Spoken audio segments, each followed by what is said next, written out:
Hi guys, it's Dave Ansell again. I'm back to tell you how things are going with my build.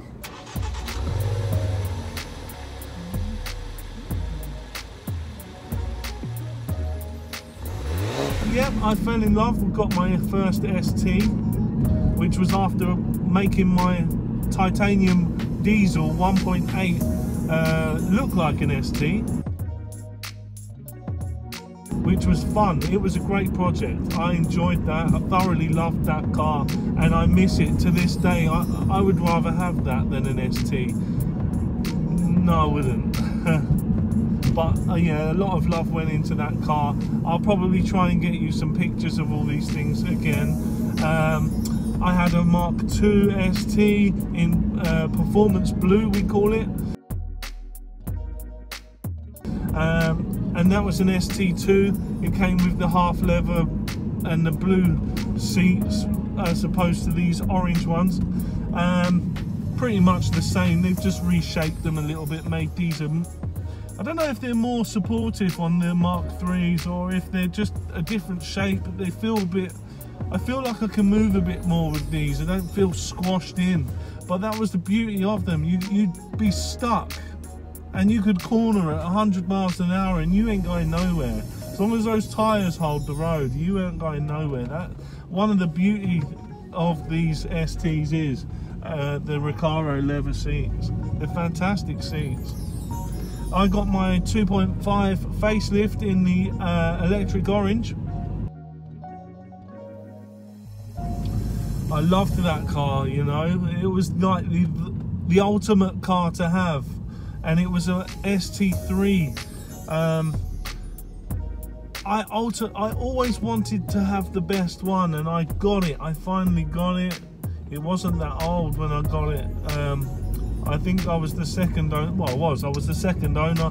It had only done a few miles. I think the previous owner was a manager at the dealership, possibly a company vehicle for, I don't know, 6 months, and then it was on the forecourt for sale and I managed to grab it at a bargain.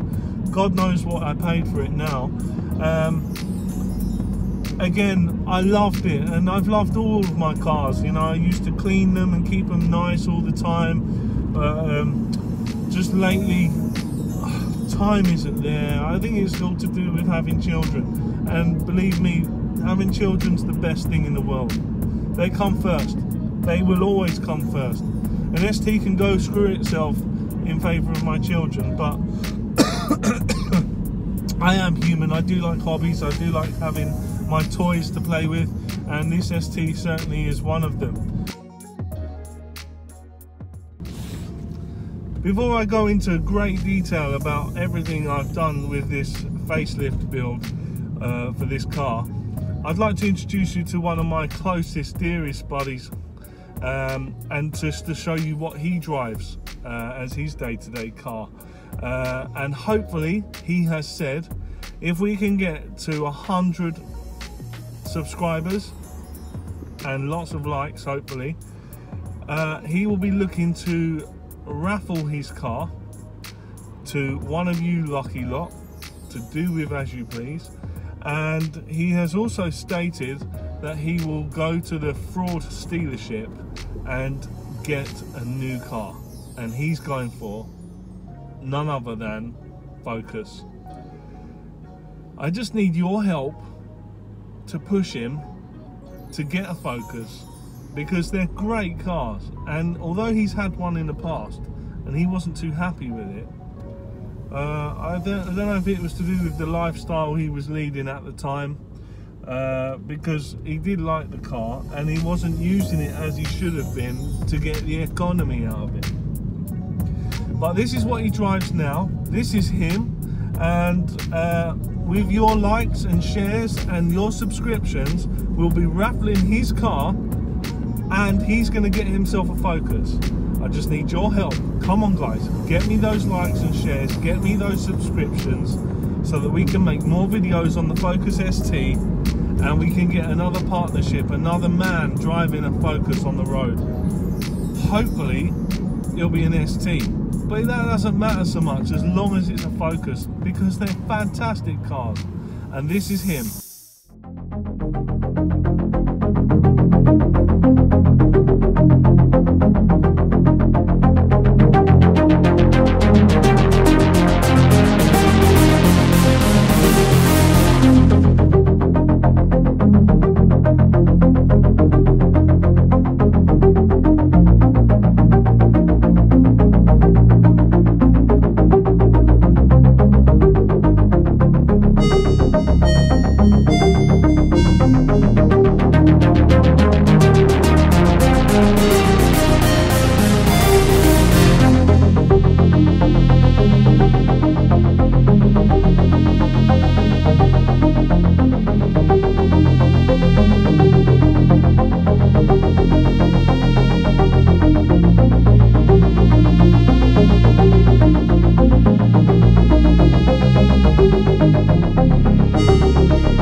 be my best mate, Rob Priorities. How you doing, people? You alright?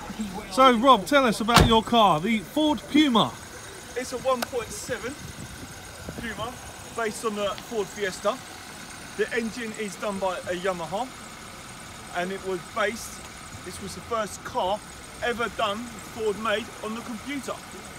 It was made from 1997, and the last one registered was 2003, even though the official one was 2002. Thank you very much, my friend. Do you consider this to be a complete regeneration of the Capri? Not really, but I just love the coupes Ford done.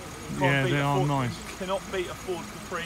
I've owned 2 of them, and the Probe was based, I don't know, Ford tried to do sort of a Knight Rider style. It was good at the front, but the back was just need probing. Looks a bit small. Yeah. And do you think that this would be a contender against the Mustang, the American market's version of the Capri? Definitely not, definitely. Good man. There she is, looking sweet, well looked after. Thank you very much, Robert.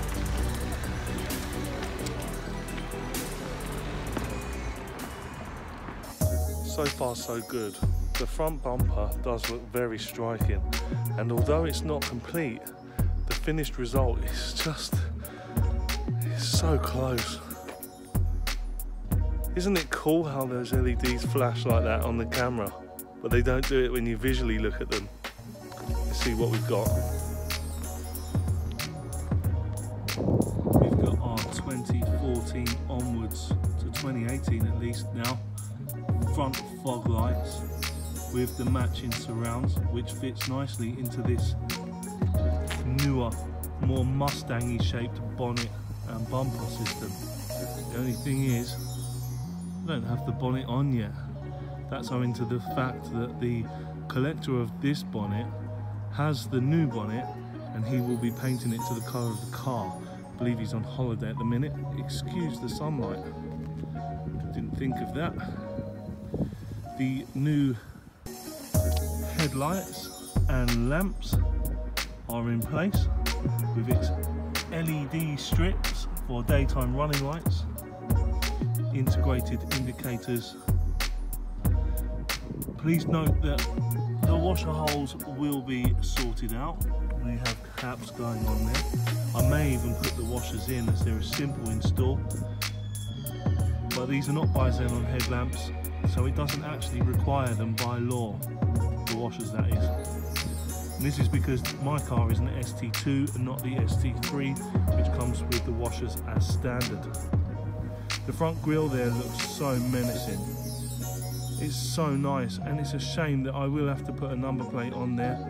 The registration plate will change the image of it a little bit, and it won't look so mean. I am toying with the idea of leaving it in the window, which is what a lot of modders and custom car people do. The badge looking pretty in place there now. Such a beautiful front end. I didn't like the other shape front end, although I love the car, and the front end was fairly okay, but it was too soft and too pretty looking. I needed something a bit more menacing. The back end is rather good on this shape. I am happy with the size of the lights. On the new shape, the newer shape, I have to be careful because there's a brand new model just been released this year. The lights are smaller on the 14 to 18 model, i.e. they stop here and none of this bottom piece is there. So these are a bit smaller looking, and they've got smaller lights inside, obviously to fit this in as well. And this is all bumper here, which makes the back end of the bumper really long. It doesn't look right, it just looks too small. And they've also done away with this strip here, which I think sets the car off a bit, evens it out. Whereas on the newer shape, it comes rounded and you hardly get any of that shape. The back bumper as well, although it's the same at the lower half here, or the top half of it, lower half to these pieces obviously, but the midsection here is the same, and they've just changed this part. You got more black plastic across there, and then you got a nice little lip of colour going across, which I do like, but I just don't like the tops. So I'm thinking about changing it. Maybe just that section there might be from the facelifted model. I don't know. Post your comments, let me know what you feel about that. And it is truly an amazing colour. The Tangerine Scream has got to be the best colour there is. They got a beautiful grey that's there. I believe it's called Stealth Grey. But even when it's dirty, it looks amazing. That's my car. I love it. So hopefully this week we'll have the new bonnet and the caps installed.